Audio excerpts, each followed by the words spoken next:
Hello, Deus Ex Machina here, the man who will turn a hopeless situation into a happy ending. I am your Messiah. I am theologically correct. Check out the video, My Theological Position. I am a unique human. You could call me lucky. I am multi-talented. Contingent on my grooming and fitness and health, I could be very handsome at times. If you look at the Peace Through Strength martial arts video, I could appear handsome. If you watch the video of myself playing Clair de Lune, I could appear handsome. If I am not very well groomed, I could look like a rat. But I am multi-talented. You can watch me playing Clair de Lune as if I were Debussy himself, doing a martial arts routine and reaching maximum extension in a flying kick, doing vocal impersonations and singing like Childish Gambino, Michael Jackson, and Frank Sinatra, and Nat King Cole, doing soccer tricks, quick skills, pretty agile, and dancing with fluidity like Michael Jackson with variants of the moonwalk, and so on. I'm also, people have said I was pretty good at tennis, but I haven't been doing that too often. So I'm unique. Some people have said about me that I appear to be pretty much good at everything. But the flaw is being a jack of all trades but master of none.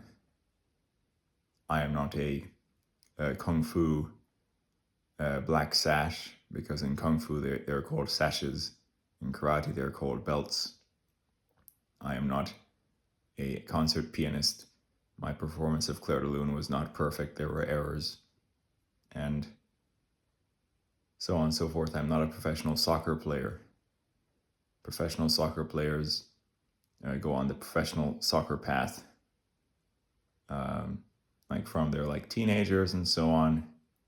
Many of them don't go to undergraduate college, so on and so forth. Anyway, I am telepathic. By that I mean I know what everyone is thinking. And so, the ironic thing about this channel is that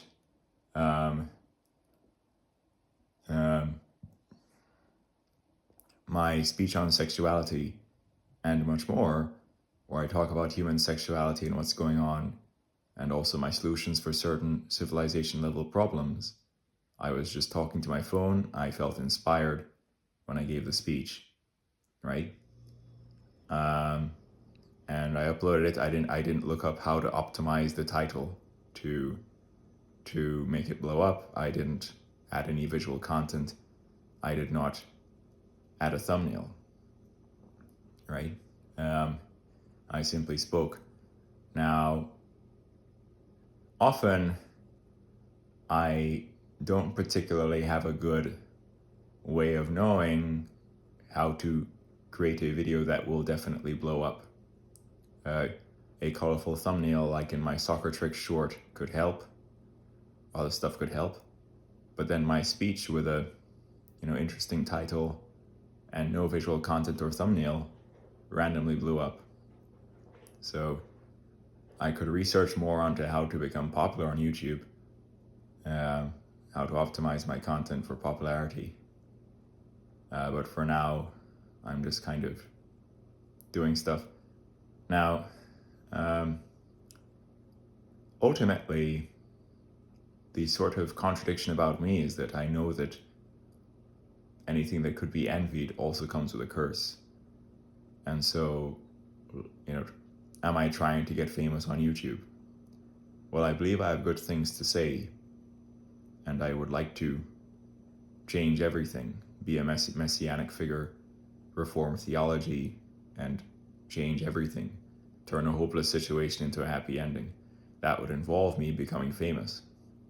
But I understand that the curse of fame is a lot of attention, a lot of pressure, could be overwhelming at times, and could come along with the inability to live a private life. And it also will come along with haters, people who are opposed to your vision or your message. Those are all the cons of fame, so on and so forth. Now, I realized the very ironic thing about my speech on sexuality, where I even gave some information about my peak erect size, is the following contradiction with some of the content on my YouTube. Now, women will look for bulges in pants of men, all right?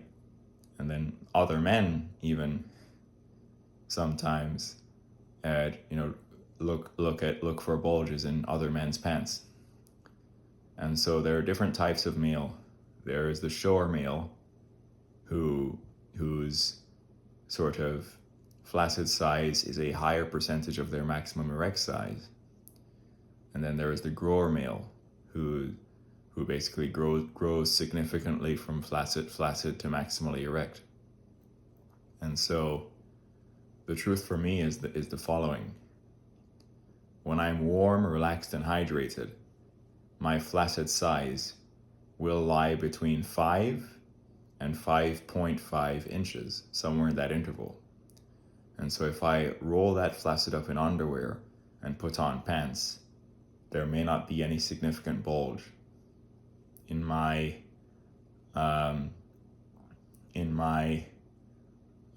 sort of martial arts video piece, Through Strength, there's not much significant bulge.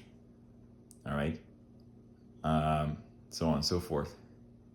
And so my underwear, depending on how it's structured, may actually tend to compress, or have my dick folded up inside the underwear, the flaccid, which is only 5 to 5.5 inches, and then I put on the pants, and so then there's not any bulge. When I do not wear underwear, and let's say I'm wearing some kind of joggers, right? Then I look in the mirror, there's my 5.5 inch flaccid, visually apparent, hanging visible through the joggers, right? But if it's folded in tight underwear and I put on pants, there's not a bulge. I do not want to actually portray any bulge when I'm flaccid. When I'm functioning intellectually or doing something non-sexual, I do not desire to display a bulge to other consciousness. But anyway, and so, interestingly, all right, that's me.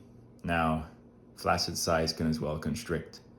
If it's freezing, flaccid size is going to constrict due to temperature. If you're dehydrated, your flaccid size could constrict.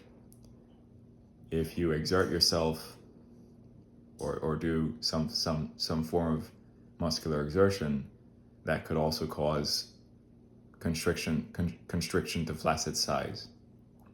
Odd muscular exertion could sometimes constrict flaccid size. And so Usain Bolt, the world's fastest man, right?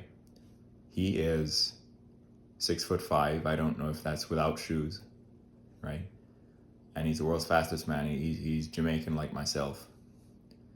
And so if you see Usain Bolt wearing very tight sprinting pants about to start a race on the track, you will look at Usain Bolt and you'll see there's barely any bulge there for Usain, even though he's a 6'5" black male and very fit, fastest man in the world. And so Usain, like myself, could be pretty endowed, but just a grower, right? Because they're grower humans, right?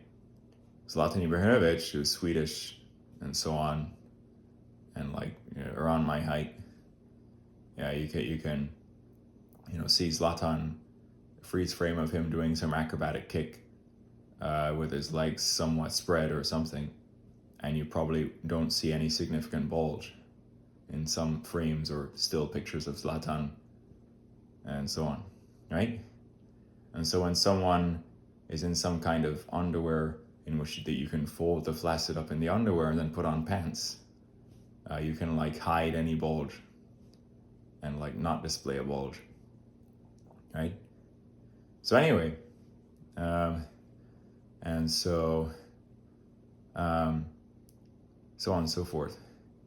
Now, and so I know what everyone's thinking, and I know that people like look at my crotch area and then will not see a bulge, and then like the men will like look at that and like make jokes, and then the women, will like sift for bulges in men's pants, right?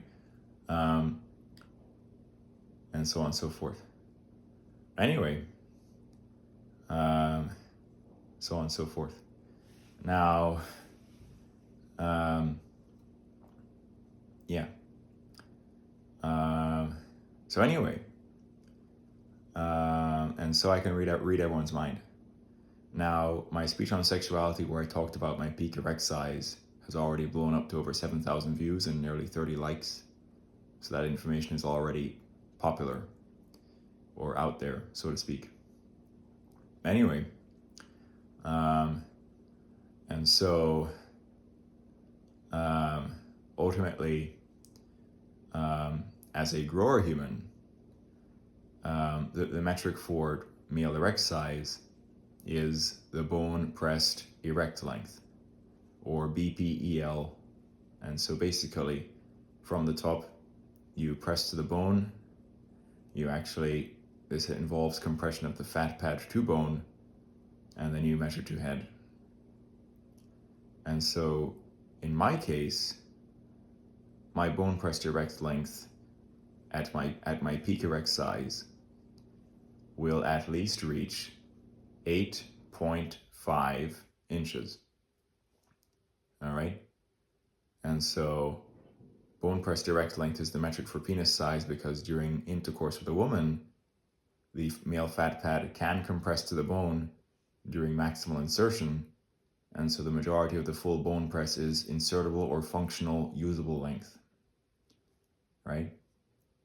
And so basically, parameterization of me, no shoes on, no hair on top of my head, I am 6'3.5" Flaccid size will be 5 to 5.5 inches when relaxed and hydrated and warm. Flaccid could be 4 inches when freezing. Or flaccid could be more constricted if I'm dehydrated, or if I'm exerting myself and my flaccid decides to constrict, or whatever. And so on. And so on and so forth. And then warm, hydrated, healthy, fit, potent, my bone pressed erect length will grow to at least 8.5 inches. And then girth circumference around shaft will be over 6 inches for me, maybe slightly wider than tall. Girth around glans or head of penis will approach 7 inches circumference. So I have a thick glans, right? And so on. Now, that's me. And so I realized the world was evil, and I realized that basically entities that gather intelligence about people will use any information they can to sort of exploit someone behind their back, or leave someone to be naive, or just be evil. And so I was a hyper intellectual for my undergraduate college stage of life, and so I didn't have intercourse until after college. And so basically, the first time I had intercourse, I had no idea what the hell I was doing.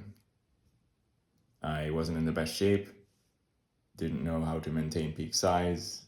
I'd never felt a vagina before, in terms of how it feels to be inside a vagina, and so on. And so first time, it wasn't that good. Second time I had intercourse, was better. I kind of knew more what I was doing, but I was still pretty naive and inexperienced. And so After the second time I had sex, a woman and I are sitting on the couch. I say to her, "How many times did you orgasm?" And she said, "I don't know, it was like 4 times." And my legs were shaking. And so basically, I suppose that's a moderately good orgasm count.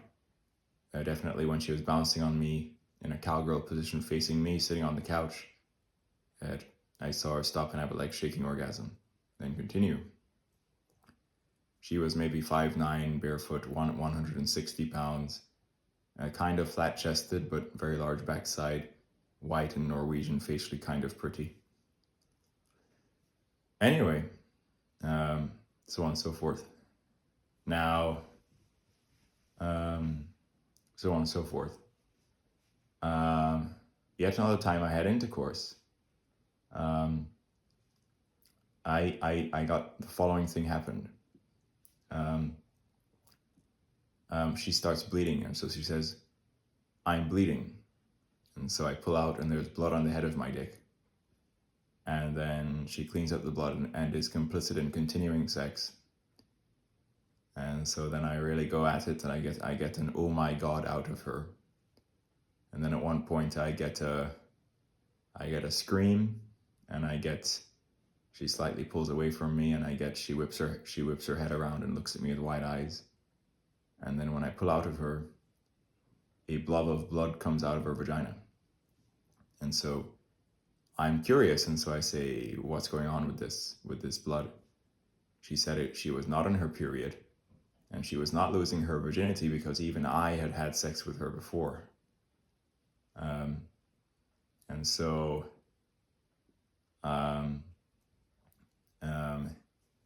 basically she explained that with her vagina tends to get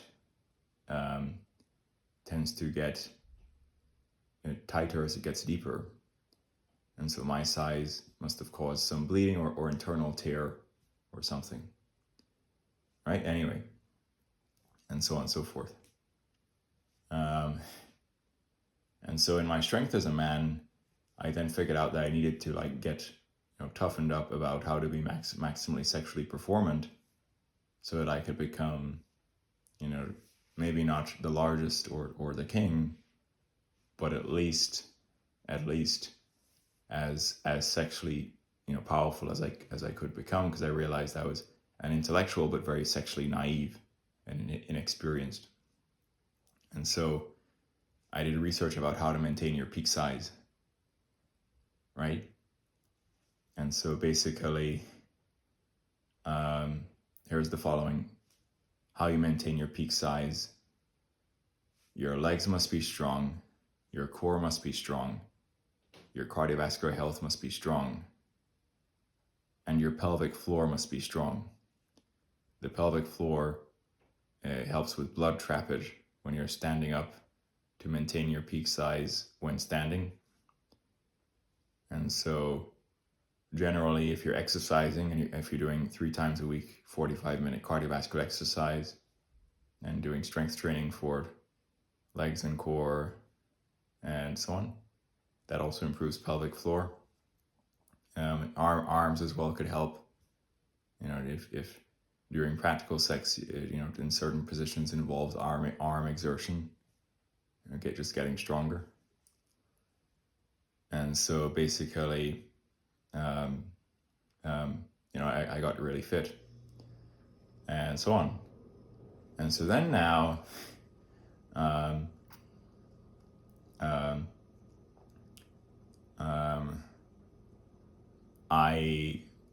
given that I got very fit, I actually decided to take a bunch of standing pictures as if I were a male porn star. And I got a sideways standing picture where I'm standing up and turned to the side and maximally erect, roughly. And so again, I'm 6'3.5" barefoot. And so basically, for my height, having a bone press of at least 8.5 won't look super long for how tall I am, and so on.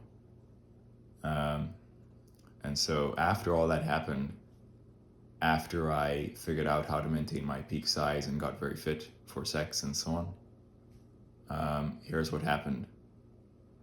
I picked up or fell ill with a flu-like virus that came along with a very high fever. And so the high fever in my system, it killed my body's hydration level. And so the body and your dick is mainly water. And so basically the human body and the penis is mainly water. A high fever kills hydration level. And then a high fever also kills the male sperm count. And so the virus in general with the fever is going to also kill libido and then also kill your energy level, right? And so I'm there with this, with this messed up high fever and a headache for like 5 days straight, kind of bedridden. And then there's just this window of opportunity for me to see a woman I'm interested in. And so basically this woman I'm interested in is on a tight schedule, right? And then I also am on a tight schedule or time constrained as to when I will be in the area to be able to see her. And so long story short, because of my being time constrained as to when I'll be in the area to see her, and her being on a tight schedule as well, I end up probably foolishly agreeing to see her when I'm still under the weather. And so a male human, when sort of weakened by a flu-like virus and high fever, will then have horrible erectile dysfunction. And so, as dark irony would have it, right, I see the woman, but I'm very weak. And so unlike my standing pictures and so on, or the standing picture that looks pretty good, right, I'm standing up having intercourse with her at times, 60% or less of my size in the really good standing picture that I had taken, probably a week or two before I got sick. And so the sex was, pretty interesting because, it was weak, sick, erectile dysfunction sex, and so on. Now, because I know the world is evil, entities and intelligences would use that as evidence to say, see, evidence, you're a 0, you're a 6, you're a 5, right? And so everything's very silly. I can read everyone's mind.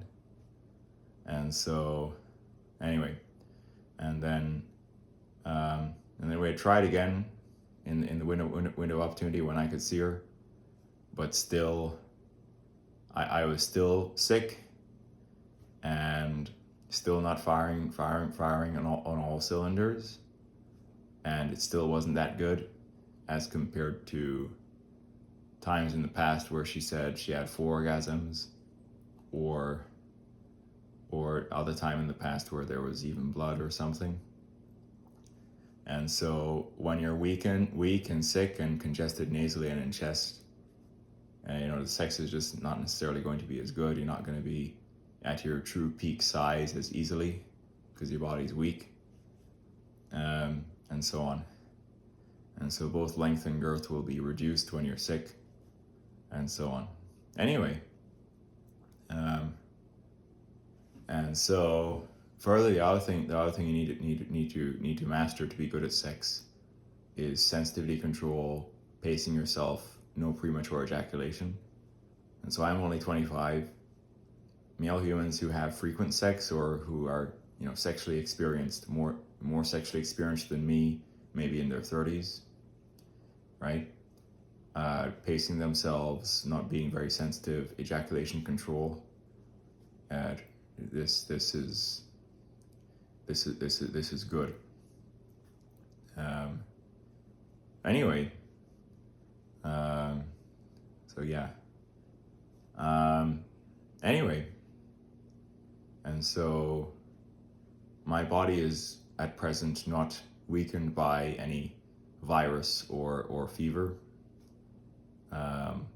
I'm fine now, but the world is evil, and so the powers that be would prefer I not have sex right now when I'm actually healthy and potent, because everything is just jealous and everything's actually this evil competition.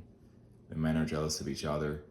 The women tend to enjoy the ability to make a man inferior or a beta to them, so that they could be elevated or whatever for their own egos. Anyway, you could say the same thing for men with egos and so on. It's all gone to hell. Anyway, so on. Now, as well, the other thing is that women will look at me and assume that I'm white. And so I'm a rare bird. I'm a light skin. I'm a brown male. And so in certain pictures of me or my face, you can see I have a wide nose and thick lips, and that my hair texture on my beard and on top of my head is somewhat curly. And so I have a some amount of black in my genetics, and so on. Anyway, and so the stereotype as to black men being more endowed than the whites, it is true. Statistically, the bone press direct lengths of black men is slightly more on average than white men. Reason why? The life history theory states that when evolving in sub-Saharan Africa, there was high mortality and high pathogen exposure, and so basically,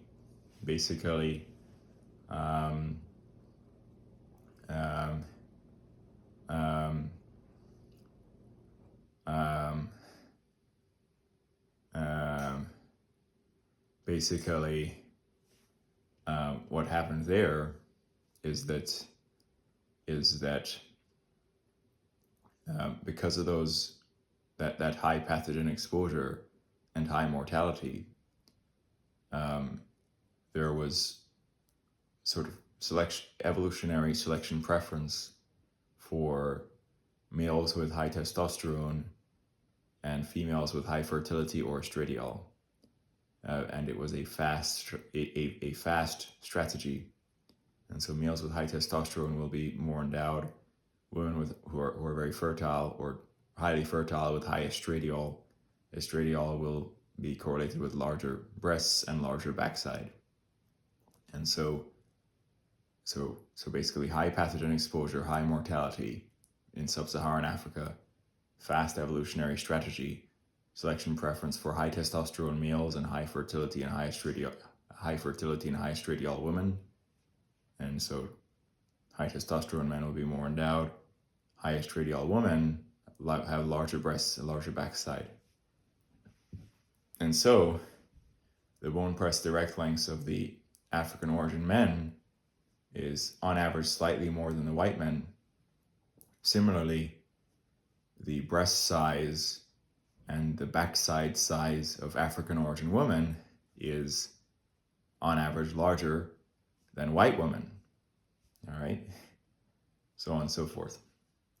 Now, the life history theory states that in the temperate conditions,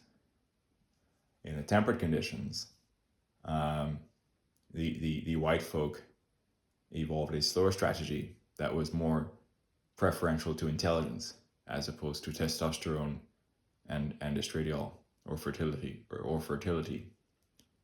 and so on. Now, in my video on sexuality, I made a conjecture that it was the temperature over time leading to more endowed African origin men, because in sub-Saharan Africa the temperature is such that the homeostasis would make blood flow sort of go to the surface of the skin, to the extremities, and to the genitalia to maximize heat loss to the environment, and that therefore evolving in those hotter conditions over generations during puberty, when strong blood flow to the genitalia would carry nutrients to build out the structure and size of the male penis, I had conjectured that the temperature and homeostasis and superior, therefore, blood flow to the genitalia during puberty over generations of evolution would lead to the emergent trait of slightly more endowed of African origin men than the white men. However, upon more research, the influence of temperature and homeostasis on genitalia size or penis size doesn't have super strong evidence. And so that was simply my conjecture. And so in this video, I'm amending that. And so the life history theory, as I've just explained, fast strategy, high pathogen exposure, high mortality, leading to selection preference for high testosterone males and high fertility or estradiol females, is a more plausible or scientifically accepted theory as to how that sort of evolutionary emergent sort of phenomenon actually happened. Anyway, and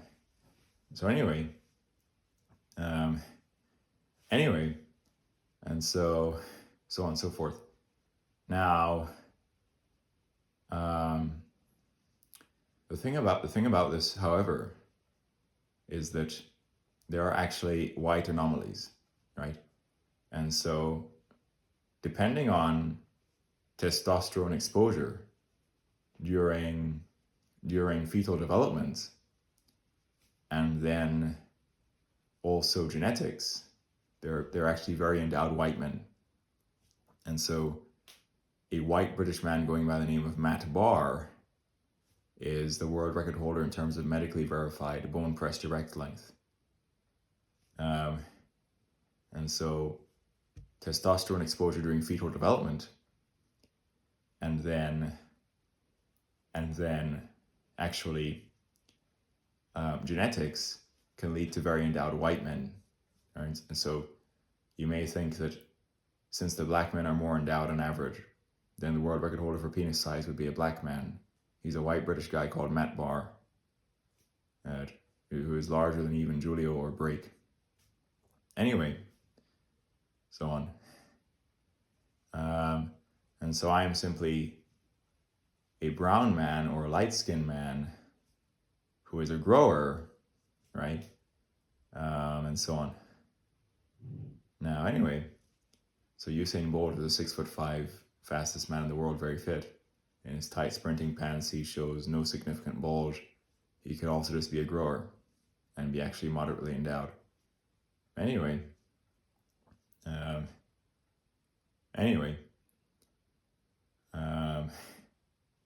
yeah. So they're growers and showers. Anyway,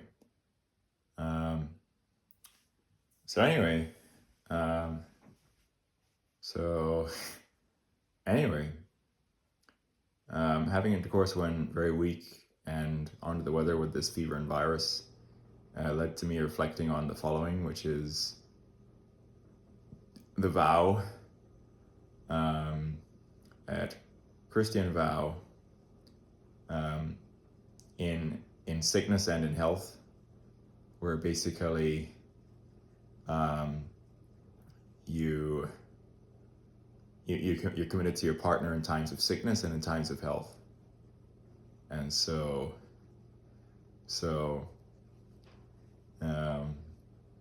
basically,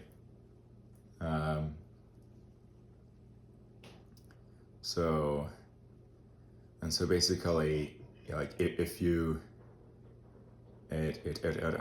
you must be pure to commit to your partner in times of sickness and in health. And so it may take a male human 1 to 2 weeks to recover from a high fever and a virus. And so, there's that faithfulness and so on, and fidelity. But anyway,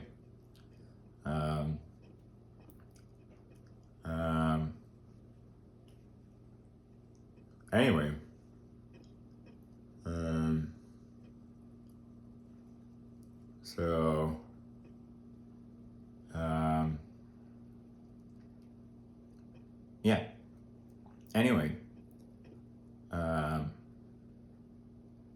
So anyway, infinite men would want me to fail, and then a bunch of women like to have men as pawns, and so I can read all your minds.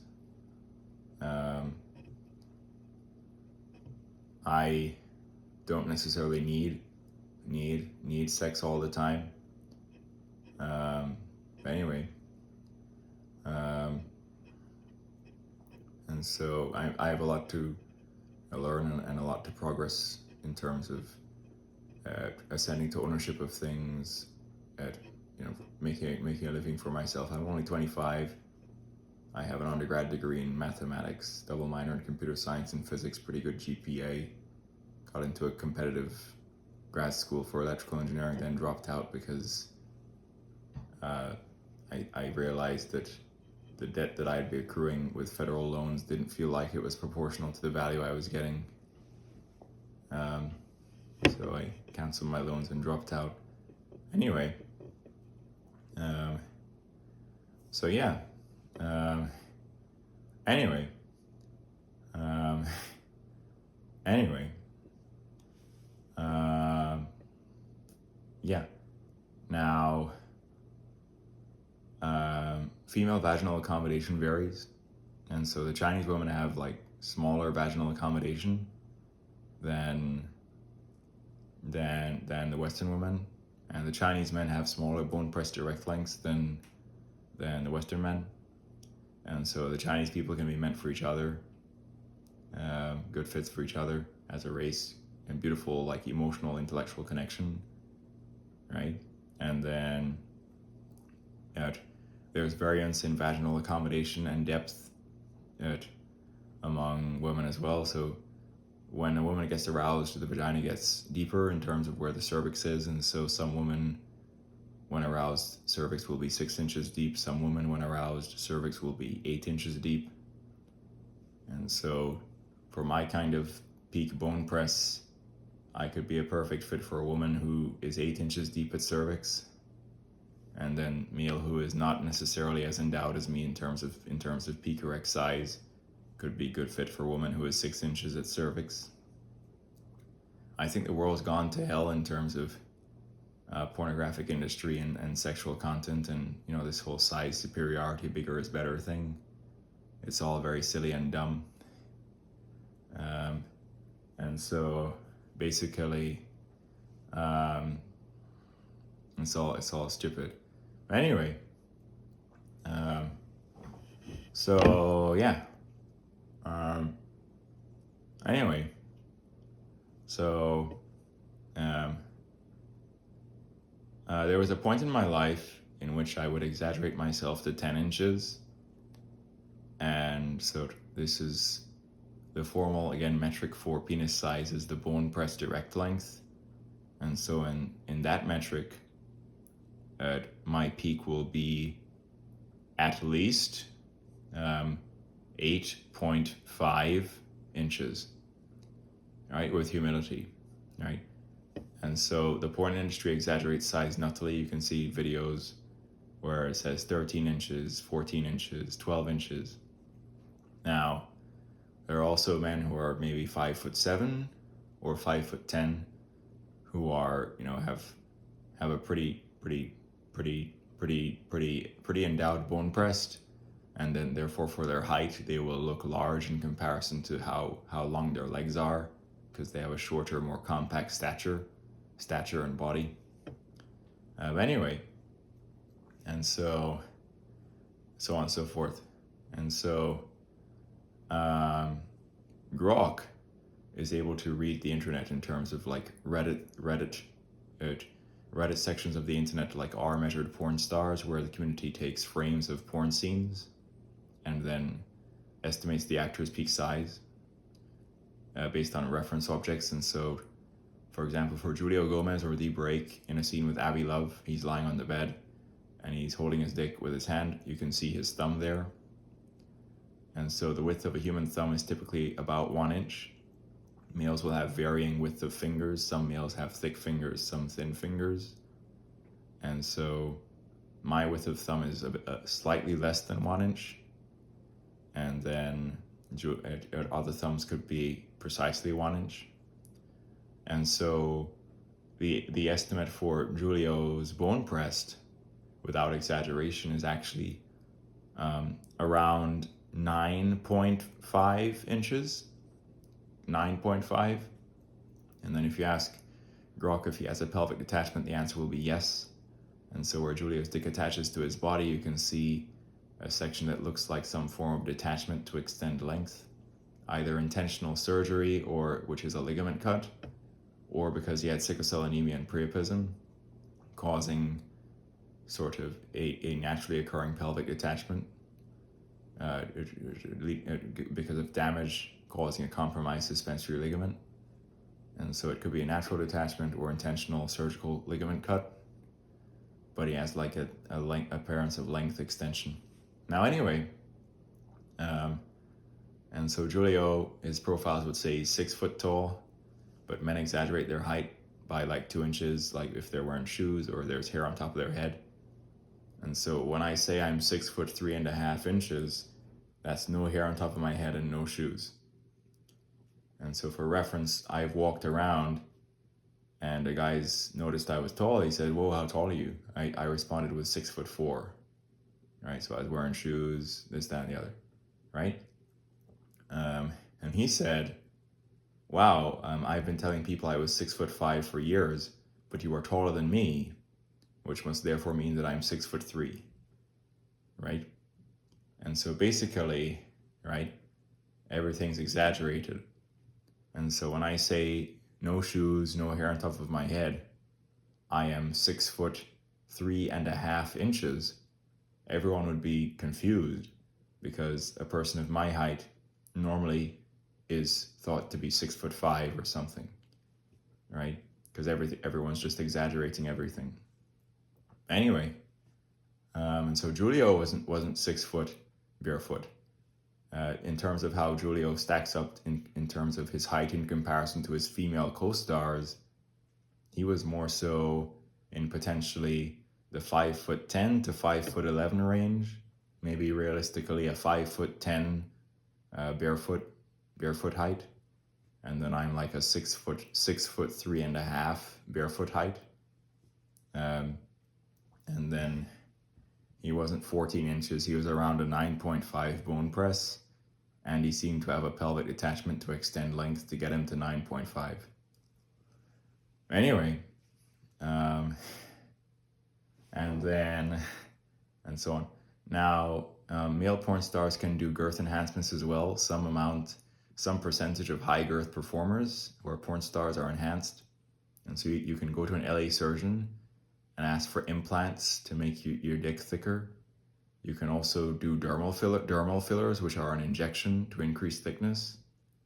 And you can also pump with a vacuum pump that may tend to increase thickness for a scene.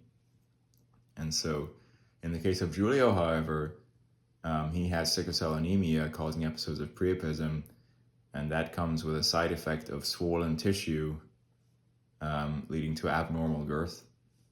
And it's thought that Julio would also pump for scenes. Anyway, and so on and so forth. Anyway, and so Julio's genetics as well probably contributed to his thickness, but his health condition as well was his thing. Anyway, health condition causing his thickness. And so ultimately, I decided to, with one of my standing pictures, scale it to Julio. And so I'm coming in at 6 foot 3.5, at least a bone press of 8.5, slightly over 6 inches girth around shaft, slightly wider than I am tall, about 7 inches girth around glands or head of penis.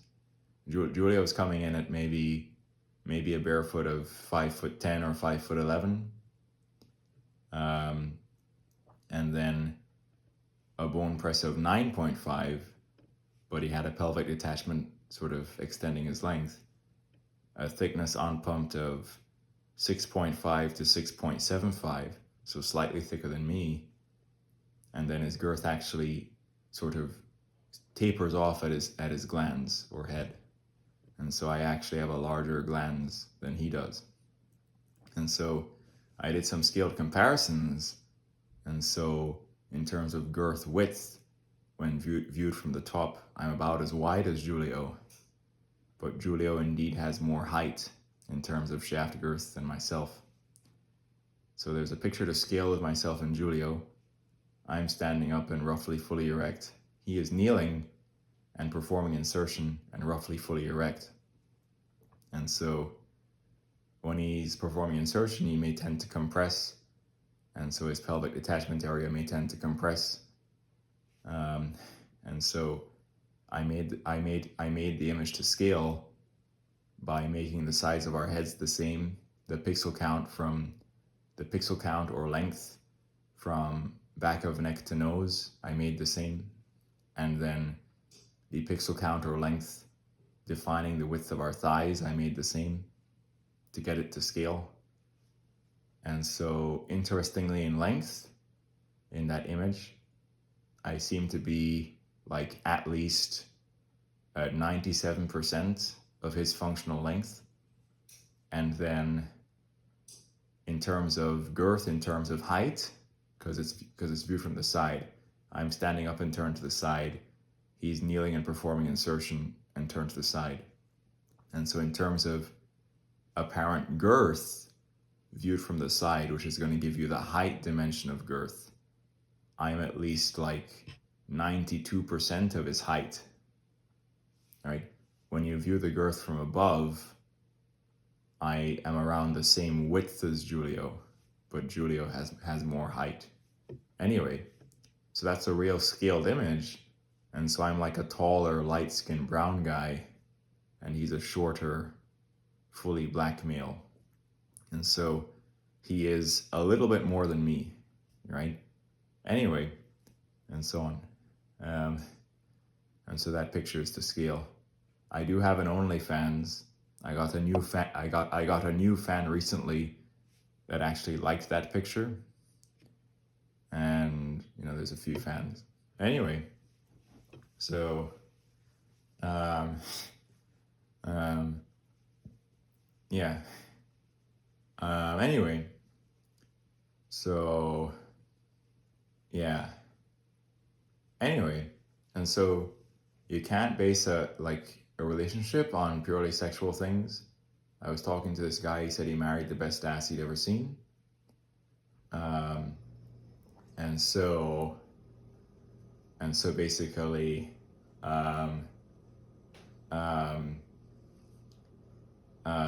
he said it didn't last very long, and she was crazy. And then this is a similar thing for a woman marrying a man who is one of the best dicks she's ever felt. There are infinitely more profound things that make a relationship last, dealing with personality, intellectual compatibility, emotional compatibility. So a great example of a lasting relationship is Will and Ariel Durant, who were married their whole lives, wrote the 11 set of novels called The Story of Civilization, and died within weeks of each other at the same hospital. Right? But anyway, and so their connection was meta or above sexuality. It was intellectual. And that led to a lasting relationship. Anyway, I've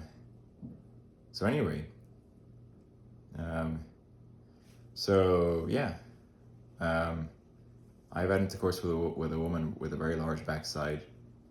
It's nice, but it's not. There's more important things. Anyway, and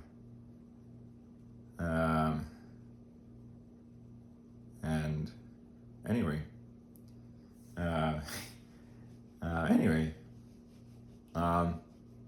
so yeah. Anyway, so not all of the black males will be thick. There's gonna be thin black males like Hollywood Cash, who is a green-lighted Black.com porn star, and so on and so forth. And then again, white British male Matt Barr is the world record holder, larger than any black porn star. If you are calling me a fool or a liar for at one point exaggerating my size to 10 inches, note that Julio would exaggerate to 14 inches. And so the picture to scale with myself and him, I look to be very close to him. And so my exaggeration to 10 inches was mild in the scheme of things. Again, my true unexaggerated bone pressed erect length from the top is going to hit at least 8.5 inches with humility. Anyway, so I want to make love come back. I think everything's gone to hell. So anyway, yeah. So, potent me, woman's consciousnesses said there was 4 orgasms one time. Fever-stricken, virus-stricken me with erectile dysfunction. It might have been 1 orgasm, 2 orgasms. I can read everyone's mind, and everyone's actually really insecure. And so, people like have this desire for other people to be normal, and then people like start feeling insecure about their own life experiences. But that's all just very quite silly. And so I think everyone has something that they're meant to do. I believe I'm meant to turn a hopeless situation into a happy ending and become a messianic figure with the correct theology. And so my video, my theological position, details that in, with more information. And some of my videos have blown up. My speech about sexuality and civilization, one of my songs, my video of the world record holder doing a blind solver of a Rubik's Cube, me filming all the flags of the world, my soccer tricks. These are all mildly popular videos. Then there's the technical content and the Tesla Autopilot content and so on. Anyway, so yeah. Anyway.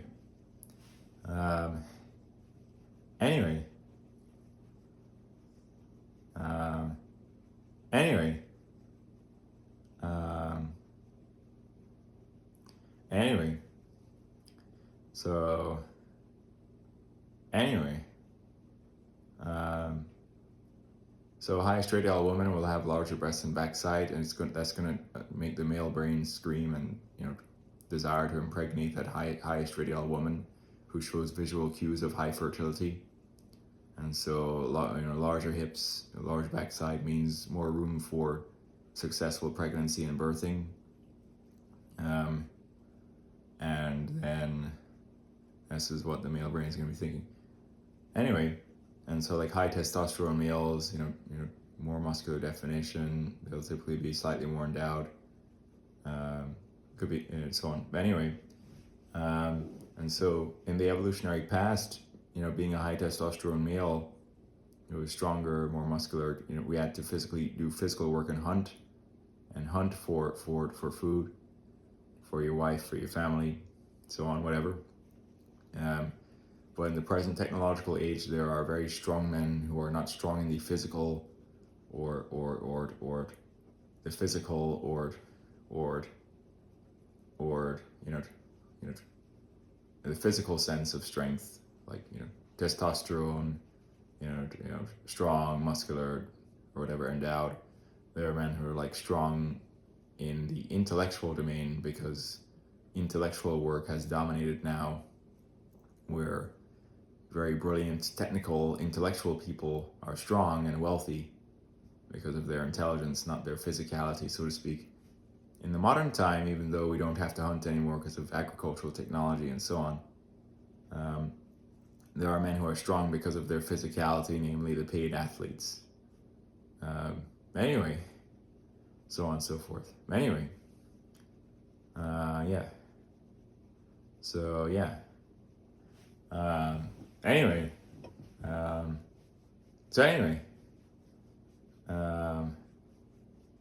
Yeah. So, yeah. I think the experience of me having horrible erectile dysfunction when I was sick, like after making the speech on sexuality, was irony giving me a lesson. I think that lesson potentially was for my humility, but also the commitment in Christian faith of commitment in sickness and in health. I'm not a Christian, but I understand that Christian moral principles have helped build the structure of America. And so there is much merit to the moral structure of Christianity for making a civilization work, right? And so faith in sickness and in health, with your partner is good. It is pretty good, right? And so if you have a partner, be faithful in sickness and in health. You don't have to be a Christian to take lessons from the moral structure of Christianity. And so then there's that. And then, so I'm not a Christian. I am a non-benevolent deist. And so the video, my theological position, will explain non-benevolent deism, where I don't pray to anything, but I believe in God because of the conservation laws in physics, energy, charge, and angular momentum, which may be understood as designed by some intelligent entity that you could call God, and our reality, and all of us, we are subject to those conservation laws. And that intelligence, that God, is not necessarily benevolent, given the scope and scale of human suffering and human variance and evolution, and so on. I talk about my theological position in the video titled, My Theological Position. And so I am a non-benevolent deist. I do not pray to anything. I believe that there is intelligent design, and the conservation laws are proof of it. And that therefore there is God. But you cannot pray or talk to said God, and said God is not necessarily benevolent. Anyway, watch the video, My Theological Position, to get that information. Men who are insecure will think that size makes a man superior. It doesn't. There's some Indian billionaire who said he optimized for money, took the decision to have no debt. He has a wife. There were ups and downs with his wife. The average bone press direct length of Indian men is 5 inches or something. This Indian billionaire could be an above average Indian who is 6 inches erect. All right, but he's a billionaire, right? And so if I'm more endowed than this Indian billionaire, does it make me a stronger man than the Indian billionaire? The answer is no. And so on. And so everything's just really very silly. Anyway,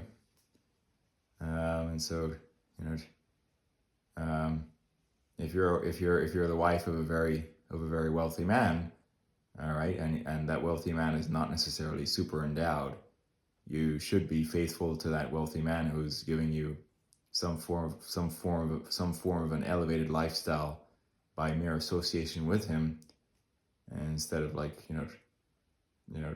being associated with a wealthy man's money, but then getting size or superior sex from a more endowed man, or cheating behind the wealthy man's back or whatever.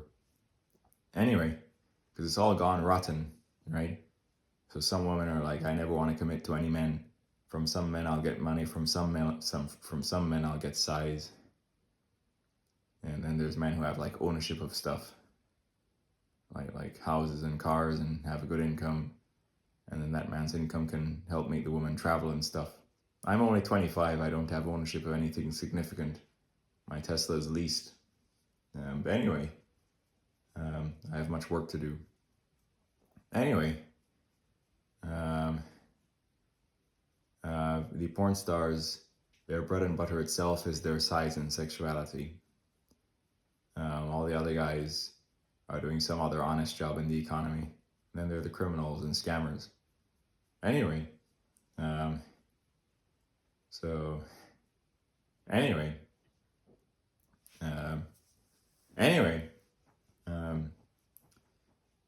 yeah. How do porn stars make money? The video blows up. They're paying subscribers for the pornographic content. There's possible ad revenue for products associated with the pornographic content. then they get paid. So any consciousness that finds the content valuable and then will pay to watch that content for a subscription price, then the porn stars get paid, the male porn stars. Anyway, and so once you have attention, you can monetize that attention, or once you have whatever skill or attribute or ability that is sufficiently special or unique enough to attract people's attention, once you have attention, you can monetize the attention with a subscription fee or with ad revenue or so on. Anyway, so on. Anyway, and then they're doing that. Well, the curse of being a male porn star is that your career and image is associated with something as basic and profane as that, and so there are more respectable jobs.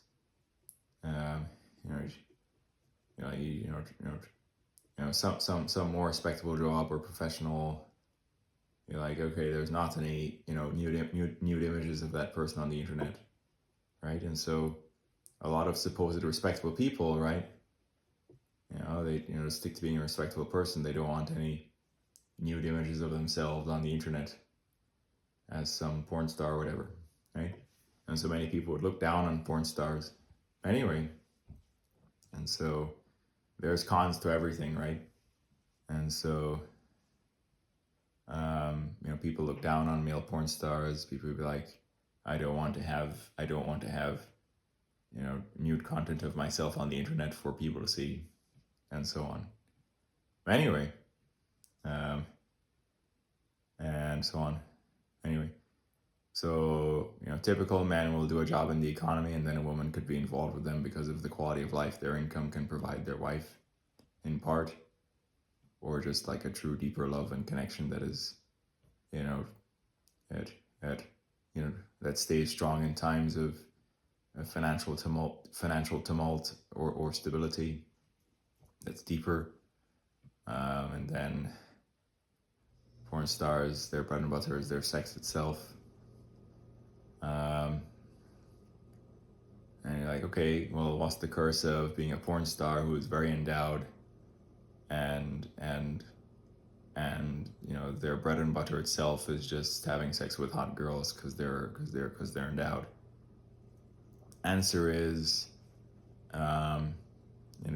there's nude content of you on the internet is a pretty base and profane and sometimes looked down upon thing, and some other career path that is more respected and honestly contributes to civilization in a more necessary or needed way.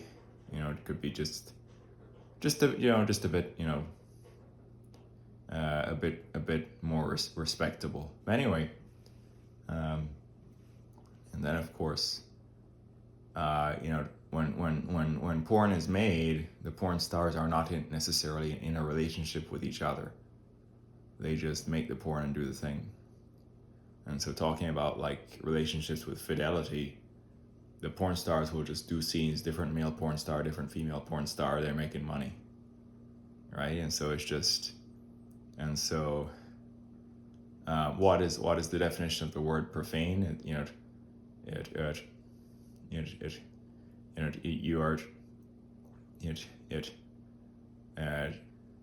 kind of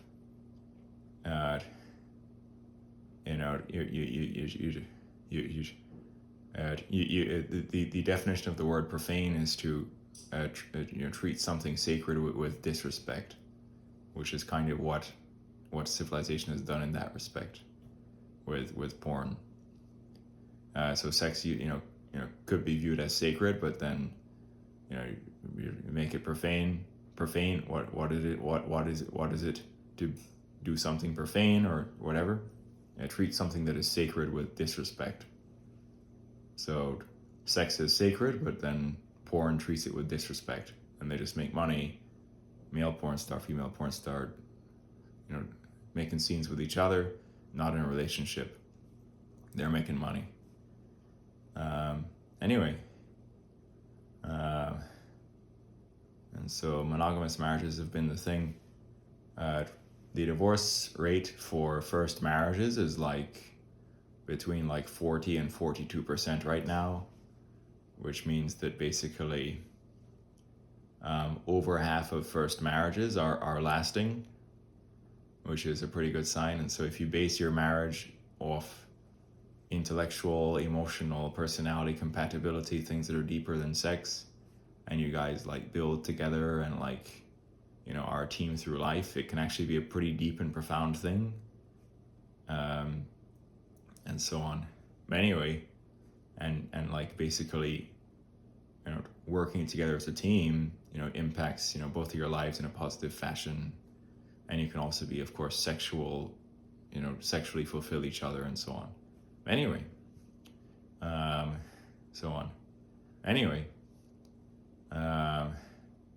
and so I touch on basically two humans have two more humans on a 30-year cycle, and the population stays constant, or you know, so on. And so, what define constant? Constant is, you know, it's not going up, it's not going down, right? Two humans have two more humans on a 30-year cycle. Population stays constant. Birth rate stay below replacement. You're going to get not enough young people, too many old people, not enough youth and vigor in the economy. You're going to get eventual population collapse. It won't be good. And so the world is not overpopulated. There's enough money to go around. There's enough food to go around. There's enough land to go around. And so I touch on this in the On Sexuality speech, where I say similar things about the world not being overpopulated, and that people should be having, you know, two kids to meet replacement, ultimately. Anyway, so on. Anyway, and so I don't believe in size supremacy. I like seeing beautiful Asian couples, right? And so basically, there's just Asian couples, right? And so, you know, again, the Asian men, their bone breasts are on average less than the other races. The Asian women, their vaginal accommodation is on average less than the other races. So Asian couples. What is silly and disgusting to me is seeing some Asian woman do a scene with Julia or break, and then that she's just doing that to make money and stuff. It's all just gone to hell. Anyway, so yeah. Anyway, you know, with these videos, I think my consciousness could drone on for a while. My purity may be nauseating, but anyway. On the video, my theological position, I detail my religion of, again, non-benevolent deism. Non-benevolent deism is my religion. Non-benevolent deism.